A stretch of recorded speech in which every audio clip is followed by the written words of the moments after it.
Buenos días, hoy vamos a explicar el tema 7, que son los sistemas de Kanban y que es el análisis de flujo de una sola pieza. Primero que nada, un sistema Kanban es un método de tarjetas o aditamientos visuales para controlar el movimiento de materiales y unidades de un producto o un proceso. Básicamente usamos ya sea tarjetas o elementos visuales pues para marcar que se tiene que mover algún material o se tiene que iniciar algún proceso. Esto sincroniza el trabajo y orden de material a unidad de trabajo y se mueve junto con los materiales. Es decir, la tarjeta o el elemento visual que estamos utilizando pues se mueve junto con el material que nosotros estamos moviendo. La información que debe contener cada tarjeta Kanban es la siguiente. El número de pieza de referencia para el material o pieza, que en este caso sería el ID de producto. Instrucciones de producción, que bueno, en este caso sería bueno, creo que aquí no lo hice como tal, pero bueno, aquí ya se entiende en la descripción y tal.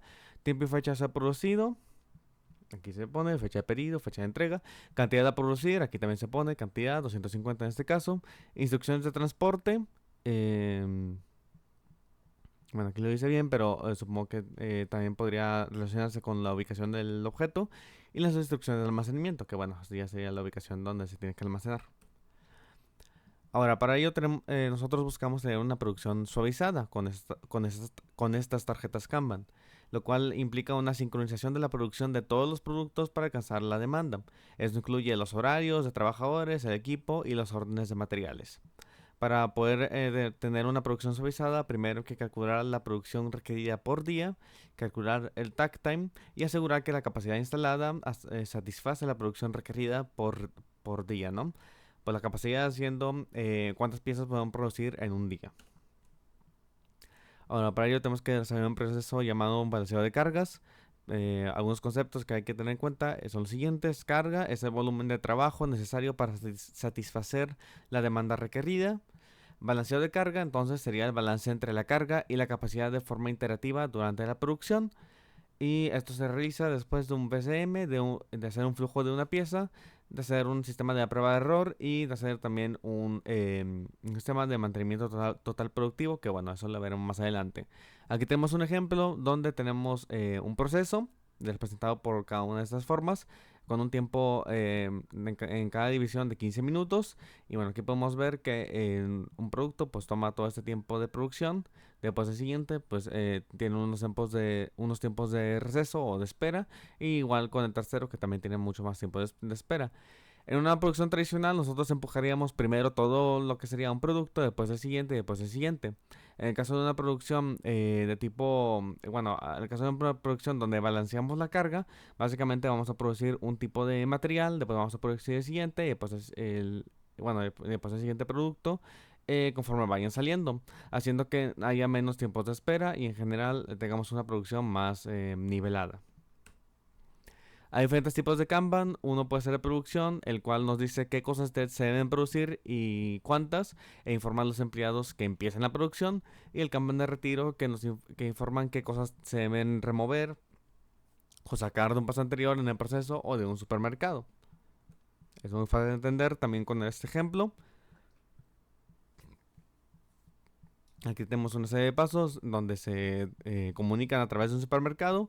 Primero tenemos el primer paso, del paso 1 al paso N, donde, bueno, aquí tenemos unos kits de preparación que nos tenemos que los tenemos que llevar a la siguiente celda, por así decirlo. Disculpa. Aquí en el kit de preparación, pues van poniendo en cada uno de estos una pieza con cada una de sus tarjetas Kanban y al final pues ya la almacenan las piezas que se van a necesitar para el ensamble en una sola casilla, ¿no? Y bueno, aquí se adjunta bueno, aquí se pone todo en una casilla y se coloca en el supermercado y esto se retorna al Kanban de producción, el cual le dice al proceso que vuelva a iniciar la producción. Em, Después aquí en el Kanban, bueno, aquí la segunda celda, se retira una de estos kits de preparación, se empieza a formar el proceso para poder terminar el producto final y al final, bueno, se da una tarjeta Kanban de retiro en la cual nos dice que, bueno, ya retiramos una de las piezas y ya podemos empezar a producir la siguiente. Aquí también se identifica con este paso, en donde tenemos pues un proceso en una celda y después en el siguiente, Primero tomamos la tarjeta de tablón para producir, después devolvemos los contenedores llenos con su tarjeta. Aquí los ponemos en el supermercado. En tercero, consumimos las piezas en los contenedores llenos. Y en el cuarto, devolvemos los contenedores vacíos con la tarjeta del tablón. Y así, con esa tarjeta de tablón, la cual pasó por todo el proceso, ya le decimos al primer proceso que necesitamos otra vez piezas, bueno, kits de preparación para la pieza, ¿no? Ahora, los principios generales del Kanban son los siguientes. Primero, hay que parar la línea hasta arreglar un problema de producción o de calidad. Después, la operación final debe dictar el inicio del proceso basado en la demanda del cliente, como había dicho aquí, donde se regresa la tarjeta de producción de Kanban, ¿no? En la tarjeta de tablón. El Kanban debe acompañar cada unidad de producto. Eso ya lo tenemos claro. El inventario de producto debe ser minimizado. O sea que como tenemos este sistema de llamada, vamos a decir desde el proceso final, entonces no necesitamos en sí un inventario grande de productos que se almacenen conforme vayan saliendo de la salida inicial, sino que se van a ir consumiendo poco a poco del supermercado, utilizando obviamente pues la filosofía FIFO. El mantenimiento debe programarse en banda baja, bueno, eso está muy claro. Y la estandarización del trabajo y la mejora en la calidad deben perseguirse siempre, ¿no? En cada concepto que veamos en Lean. Ahora, para esto, como vimos, se utiliza un supermercado. Aquí tenemos algunas características del supermercado o almacén. Las características son, el proceso crea unidades de trabajo para mantenerlo, el espacio debe ser minimizado, en el supermercado. Cuando un supermercado está lleno, la producción debe parar, obviamente. El proceso de proveedor es responsable de transportar unidades al supermercado, o sea que aquí el responsable de transportar por ejemplo en este caso los kits al supermercado serían los mismos del proceso de proveedor. El proceso final transporta los materiales del supermercado. Igualmente, el proceso final es el encargado de retirar las piezas del supermercado. Y nunca deben llegar al proceso, perdón. Ajá. Unidades defectuosas no deben de ir en un supermercado y nunca deben llegar a un proceso final. O sea que no debemos de tener piezas defectuosas en el proceso, ¿no? Tenemos que detectarlo. Se piensa usar técnicas de administración visual para apoyar a administración en el supermercado. Eso, pues ya sea con un sistema de luces o algo por el estilo, pues ahí ya sabremos qué tan lleno está el supermercado y tal, ¿no? Los campos electrónicos también pueden usarse en sistemas automatizados. O sea, este tipo de supermercados no solo se pueden dar en procesos manuales, sino que también en procesos automatizados también es una opción. Solo que ahora en este caso sería, bueno, en el caso de un proceso automatizado se haría todo de manera electrónica. Y bueno, aquí tenemos la definición de un inventario. Un inventario es un recurso almacenado que será utilizado para satisfacer una necesidad actual o futura. Como característica tiene que proveer ciertos servicios para satisfacer anticipadamente la demanda, separar procesos de producción y de distribución, toma ventaja de las economías de escala, evita costos por inflación, protege contra la falta de materiales o escasez y permite una producción continua. Producción continua porque si nos falta material, pues sabemos que tenemos algo en el inventario. Nos protege de la falta de materiales o escasez porque aun si nos falta material o escasez, ya sea del proveedor o de algún paso de proceso, pues sabemos que tenemos algunas piezas en el inventario. Evita costos por inflación, ya que si nosotros producimos las piezas con anterioridad, la inflación no afectará, digamos, al costo total de los materiales, sino que ya tendremos la pieza. Toma ventaja de las economías de escala, ya que mientras más piezas tengamos, más nos beneficia tener un inventario al cual recurrir. Y bueno, pues aquí también las más características. Hay diferentes tipos de inventario. El primero es el inventario de materias primas o no procesadas, o sea, por ejemplo, materias primas podrían ser, yo que sé, la madera, el granito, dependiendo del caso y del proceso, ¿no? El inventario de producto en proceso o WIP, o sea, productos que ya se iniciaron en el proceso productivo. Refacciones, materiales diversos, MRO, o sea, Maintenance, Repair and Operations. O sea, cosas que son compradas para necesidades inciertas, ya sea para reparar maquinaria o para simplemente suplir algún tipo de necesidad, ¿no? Y por último, el inventario de producto terminado o FGI, Finished Goods Inventory, que ya sería el inventario de productos que ya fueron manufacturados o producidos. Hay diferentes tipos de controles en el inventario para lograr un reorden y un abastecimiento. El primero es la cantidad de orden constante, en el cual el final del proceso requiere una cantidad fija de materiales o unidades trabajando del inicio del proceso cada vez que los niveles de inventario caen más abajo del punto de reorden. Como la demanda puede cambiar, el intervalo entre órdenes debe variar. O sea que tenemos una cantidad fija de materiales que tienen que estar en el proceso final. Entonces nosotros vamos a ir pidiendo productos o sea, de los puntos bajos del inventario conforme el inventario llegue a cierta medida de desabasto, ¿no? Entonces, como esta demanda, como sabemos que la demanda de productos del inventario puede variar, entonces nosotros tenemos que acomodarnos conforme a eso pase. Y también tenemos el ciclo de orden constante, en donde el final del proceso requiere cantidades variables de materiales o unidades de trabajo de proceso inicial basado en un intervalo fijo de reorden. Es decir, esto es lo contrario. El proceso final puede tener varias cantidades de inventario al final, nada más que nosotros reordenamos o reabastecemos el inventario en un tiempo fijo, ¿no? Ya sea mensual o semanalmente o algo por el estilo. Ahora, las técnicas de tamaños de lote por producción son varias. El tamaño del lote pues, nos va a definir cuántas piezas van a ir transportándose, ya sea de nuestra producción al cliente o igualmente entre cada uno de los pasos de la producción. Primero está el lote por lote, que es producir exactamente lo que se requiere sin inventario de seguridad ni órdenes futuras. Si se tienen órdenes muy frecuentes y se implementa JIT, esto es efectivo, de lo contrario es muy caro. Es decir, se van a producir exactamente lo que se nos pidió, pero no tendremos ningún tipo de salvavidas en cuanto se da, yo que sé, alguna prueba necesaria en el producto, pues no tendremos entonces piezas suficientes.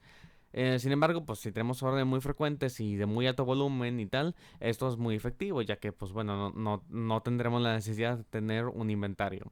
También tenemos EOQ, Economic Order Quantity, el cual es un enfoque apropiado si la demanda es independiente y el costo también es independiente. Y también el balanceo de periodos parciales o PPB, Part Period Balancing, el cual es un enfoque dinámico para balancear costos de preparación y almacenamiento para demandas conocidas, el cual utiliza información para cambiar el tamaño del lote y reflejar requerimientos de tamaño del siguiente lote en futuro. Básicamente nosotros vamos a ir variando el tamaño del lote conforme vaya cambiando la demanda. Ahora, para poder predecir cuál va a ser la demanda, tenemos varias técnicas de predicción. La primera es MRP2, la cual es una técnica avanzada que complementa MRP, la cual es una técnica más básica, digamos, de planeación. Eso, como bien su nombre en inglés dice, Material Requirements Planning, usa información de horas hombre, costos de material y su cantidad, costos de capital, y esta reemplaza el MRP y sus recursos. Y bueno, y la definición de recursos de MRP se sustituye por requerimientos. También tenemos otra que es la planeación de recursos de distribución, DRP o Distribution Resource Planning, el cual es un plan surtido al almacén con fases en el tiempo para todos los niveles en la red de distribución. Esto es análogo a MRP2, requiere pronósticos de demanda o ventas, conocimiento de niveles de inventario, tiempos de espera y estructura definida de distribución, y es compatible con NIM porque jala la producción. Es decir, nosotros aquí ya estamos pronosticando la demanda o venta.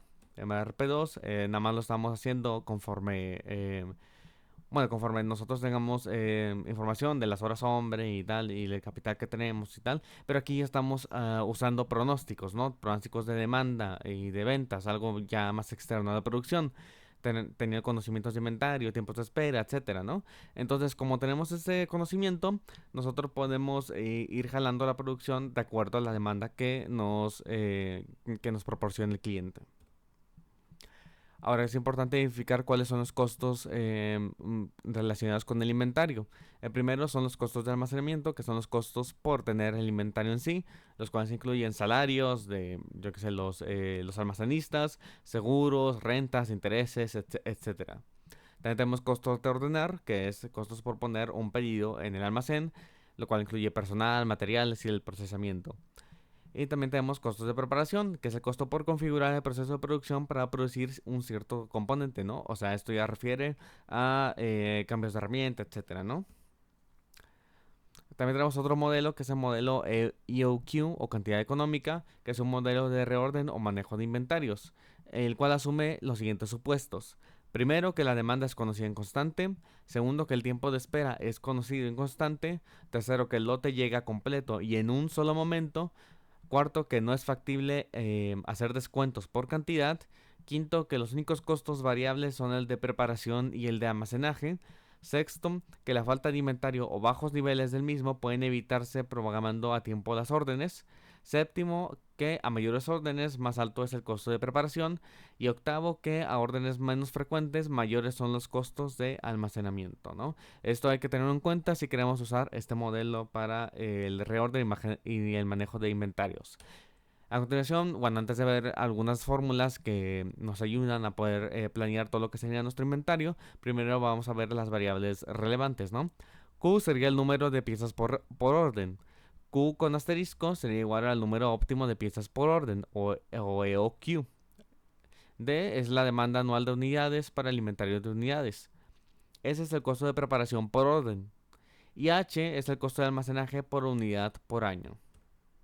Entonces aquí tenemos algunas fórmulas para calcular. Primero, el costo anual de preparación sería igual a multiplicar el número de pedidos entre el año por el costo de preparación entre el pedido. Lo cual también podemos simplificarlo de la siguiente manera, multiplicando la demanda anual entre el número de unidades entre el pedido por el costo de preparación entre el pedido, lo cual, si usamos nuestra variable, sería igual a multiplicar D, que sería la demanda anual de unidades para el inventario de unidades, por S, el costo de preparación por orden, entre Q, o sea, el número de piezas por orden. Y bueno, aquí tenemos la fórmula. También podemos calcular el costo anual de almacenaje, el cual sería igual a multiplicar el inventario promedio por el costo de almacenamiento entre unidad entre año, lo cual lo podemos simplificar al multiplicar la cantidad de pedido entre 2 por el costo de almacenamiento entre unidad entre año, lo cual, si usamos la variable, sería igual a dividir Q por H, perdón, Q por H entre 2. Q siendo el número de piezas por orden, H siendo el costo de almacenaje por unidad por año. Y bueno, entre 2.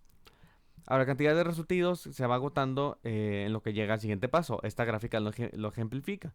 Q, como podemos ver, pues es el número de piezas por orden. Y bueno, conforme va a pasar el tiempo, se va disminuyendo hasta que llegamos a un punto límite donde tenemos que volver a subir esta cantidad. Ahora, también lo que tenemos que calcular y visibilizar es que los costos dependen de la preparación y almacenaje y tenemos que lograr un punto medio. Aquí tenemos que encontrar un balance entre los costos de almacenaje y de preparación para poder tener el mínimo de costos. Ahora, también tenemos otras fórmulas como la cantidad óptima de orden, la cual sería cuando se encuentra el costo anual de preparación, que sea esto igual al costo anual de almacenaje, lo cual se daría con la siguiente equivalencia. D por S entre Q es igual a Q por H entre 2. Ahora, la cantidad óptima a ordenar, o Q asterisco, es igual a la raíz cuadrada de la división de 2 por D por S entre H. Si quieren, pues ya ustedes van viendo de acuerdo a las variables en el modelo EOQ. El costo total de inventario sería igual a la división de D por S entre nuestra variable Q asterisco más la división de Q asterisco por H entre 2. Igualmente el número de órdenes colocadas durante el año, o N, sería igual a la demanda entre Q asterisco, lo cual es igual a D entre Q asterisco. Y por último, el tiempo esperado entre órdenes, o T, es igual al número de días de trabajo entre año, y todo esto entre número de pedidos, lo cual va a ser igual también, o sea, lo podemos simplificar, a número de días de trabajo entre año, todo esto entre N. Y bueno, aquí está un ejercicio de una empresa de CDs en donde hay una demanda actual de 2.4 millones, un costo de preparación de pedidos de 100 mil, vamos a asumir que dólares por pedido, y un costo de almacenaje por unidad y por año de 20 dólares. Sí, ok. Ahora vamos a calcular algunas métricas estándares del inventario, como es Q asterisco, cual sería igual a la raíz cuadrada de 2 por D por S entre H. Y bueno, estoy aquí, ya se muestra la operación y nos da un total de 155 mil unidades o 155K unidades. Y también podemos hacer un escenario donde sea una reducción de costo de preparación de pedidos de 100K a 50K. Y bueno, se utiliza la misma fórmula y al final nos daría un pedido que debemos realizar de 110.000 unidades o 110K unidades. También tenemos otro modelo que sería el modelo de flujo de una pieza, en donde el movimiento de unidades de trabajo se da a través de la combinación de trabajo de una pieza a la vez. Esto minimiza el tiempo de ciclo por unidad, previene tiempos de espera y demoras, reduce el inventario y también elimina problemas de calidad, movimiento, etcétera. O no, más bien los hace obvios. O sea, que si tenemos un problema de movimiento o de calidad, obviamente el proceso se va a ver muy afectado, pero por lo tanto tendremos una manera muy confiable de saber que hay un problema.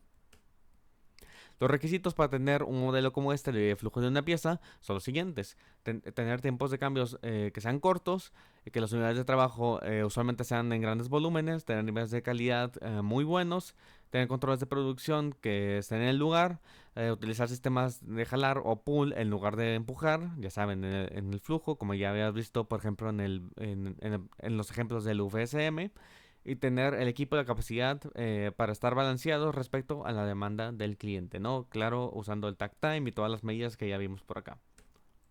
Ahora aquí hay una ejemplificación en donde comparamos un proceso que utiliza un modelo de empujar contra uno de jalar. Aquí podemos ver que hay un índice de tiempo, supongamos que estos son minutos. O bueno, supongamos que estos números representan, como vienes aquí, cada uno 10 minutos. Y bueno, aquí se va haciendo un acumulado de los minutos que llevamos. Entonces, primero, en el caso A hay dos pasos, paso 1, paso 2, igual que en el caso B. Pero los productos primero se van haciendo en el paso 1 hasta llegar al minuto acumulado 200, donde ya pasan entonces al paso 2. En todo ese tiempo, el paso 2 está completamente ocioso y bueno, simplemente se procesan todas las unidades de una, ¿no? Teniendo también un inventario que se va acumulando en todo este tiempo. Y bueno, todo esto nos da un tiempo total requerido de 300 minutos, un tiempo de ciclo promedio por unidad de 30 minutos por unidad, pues porque dividimos entre 10, que serán las unidades producidas, y un tiempo sociotal de 300 minutos, ya que, pues bueno, tenemos el tiempo de ocio del paso 1, cuando ya pasan las piezas al paso 2, y también del paso 2 cuando se está procesando todo en el paso 1. Igualmente tenemos el caso de jalar, donde tenemos, donde tenemos igual los dos pasos, pero ahora cuando se acaba de producir una pieza en el paso 1, estas pasan directamente al paso 2. Igualmente pues se va intercalando tanto el tiempo de producción con el tiempo de ocio. Y bueno, como podemos ver nos da un delta del tiempo total con respecto al caso A, en donde tenemos ahora un tiempo total requerido de 210 minutos, un tiempo de ciclo promedio por unidad de 21 minutos y un tiempo ocioso total de 120 minutos. Esto es menor debido a que, como ya dije, se va intercalando ahora el tiempo de ocio. Y bueno, para coordinar el tiempo con la demanda se utilizan estas fórmulas, ¿no? El número de unidades producidas deberá ser igual a la demanda. Y bueno, la fórmula del tiempo de ciclo por unidad va a ser igual a dividir tiempo por turno entre la demanda por turno y todo esto menos el tiempo de cambio por unidad. Bueno, aquí, por ejemplo, este es el mismo concepto, bueno, la misma fórmula, solo que en inglés y usando un ejemplo. Pues en este caso hay una jornada de 8 horas y nos da una demanda por turno de 5.000 unidades. Esto y también tenemos un tiempo de cambio por unidad de 1 segundo por unidad, lo cual nos daría en total un tiempo de ciclo por unidad requerido de 4.76 segundos por unidad. ¿Un segundo?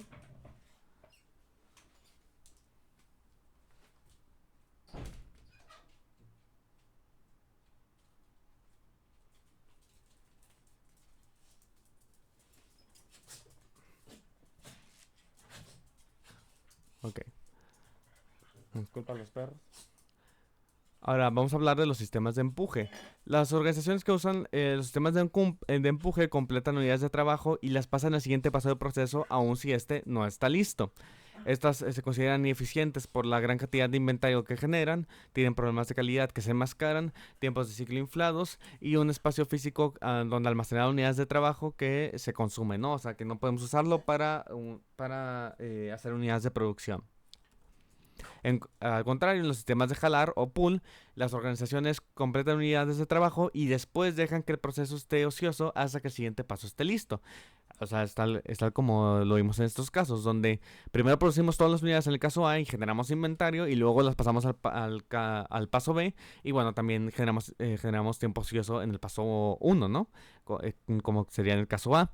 En cambio, en el caso B, nosotros producimos una pieza, dejamos ocioso el paso 2 y en lo que vamos produciendo, en lo que se va produciendo en el paso 2, igualmente vamos generando producción en el paso 1. Y bueno, vamos intercalando hasta que al final dejamos un poco de tiempo ocioso en el paso 1. Y bueno, con esto reducimos el tiempo, obviamente. Esto no hace que las organizaciones sean más eficientes y menos costosas. Ahora hay algunas consideraciones para obtener un flujo de una pieza. Primero, se tiene que mantener el flujo de todas las unidades de trabajo en la misma dirección. Todas las unidades de trabajo y de materia prima deben llegar al lugar en el tiempo requerido. Los protocolos FIFO deben ser implementados, ya saben, first in, first out. La materia prima, subassembles deben estar disponibles al proceso. Los pasos que no den valor agregado deben ser eliminados o minimizados. El espacio que no le dé valor agregado al producto tiene que ser eliminado. El espacio para la transportación física de las unidades de trabajo tiene que ser suficiente para permitir a la gente y las máquinas andar con facilidad. Las entradas de material y salidas del proceso deben estar relacionadas y administradas de acuerdo a la demanda. El equipo de trabajo debe parar para el mantenimiento. Las áreas de trabajo deben estar físicamente lo más cerca posible, considerando el análisis de celdas de trabajo e intentando favorecer un modelo de línea recta en favor de uno de U. El whip debe ser minimizado. Se tiene que asegurar que la gente se pueda mover fácilmente en la celda. Y se tienen que utilizar tablas de PQ, o sea, Process Quantity, si no estoy mal, es capacidad de proceso, tabla de ruta proceso y diagrama estándar de flujo de trabajo como herramientas de apoyo. Estas gráficas, si no estoy mal, las vamos a ver más adelante. Sí, exactamente. La tabla de análisis PQ o PQAT es una herramienta sencilla que detalla la demanda del cliente por producto o tipo de transacción. Esto es útil para considerar volúmenes convenientes para el flujo de la pieza. Y bueno, aquí tenemos las equivalencias, P es igual a productos y Q es igual a cantidad. Y bueno, igualmente como las tablas que hemos visto anteriormente, tiene su sección donde ponemos datos generales de proceso, fecha y tal. Y bueno, aquí ponemos la referencia, ya sea proceso A, B, C y tal. La parte de transacción, las cantidades que tenemos que tener, el acumulado total, el porcentaje y el acumulado acumulativo en porcentaje. Aquí tenemos un ejemplo, donde tenemos en nuestra referencia las partes y las transacciones, las cantidades que tenemos que tener, el acumulado total de cada una de las partes, el porcentaje y pues el acumulativo. También tenemos la tabla de ruta de procesos, el cual muestra el equipo requerido para completar una unidad de trabajo. Eso es útil para ordenar el equipo en cierto orden que minimice tiempos de transporte y distancias, que se ingresen números en círculos de diferentes recursos. En la tabla se ingresan números en círculos de diferentes recursos o equipos interconectados por líneas y flechas para indicar la secuencia de actividades. Y los productos con la misma secuencia o similar deben ser agrupados en celdas de trabajo para mejorar la eficiencia. Esto, por ejemplo, aquí tenemos la plantilla y aquí tenemos un ejemplo donde, como podemos ver, tenemos cada una de las partes o los procesos. Y bueno, aquí lo podemos visualizar mejor, cada uno en su respectivo circulito y bueno, con sus pasos, ¿no?, que requiere. Entonces, por ejemplo, aquí, si nos fijamos bien, el paso 1, el 3 y el 6 tienen usos de máquinas muy parecidos, es más, prácticamente iguales, por lo cual lo más conveniente sería agruparlos en una celda, mientras que los pasos 2, 4, 5 y 7, aunque también pasan por los mismos procesos de vez en cuando, sin duda tienen pasos más similares consigo mismos, por lo cual tendremos que almacenar estos partes o procesos dentro también de una misma celda aparte. Ahora, los siguientes pasos, ya una vez hayamos realizado todos estos análisis, sería crear una gráfica de combinación de operaciones estándar, como ya habían visto anteriormente, para analizar y optimizar la secuencia de procesos de trabajo. Y ahí también crear un diagrama de operaciones estándar para analizar y optimizar el flujo de gente, unidades de trabajo, material y material con relación a máquinas y celdas de trabajo. Esto, la optimización que obtenemos con todo este proceso lo podemos validar usando los tiempos de ciclo y la conveniencia para el flujo de una pieza, las capacidades de cada uno de los procesos y los layouts físicos de la planta. Y bueno, eso sería todo, espero que les haya gustado.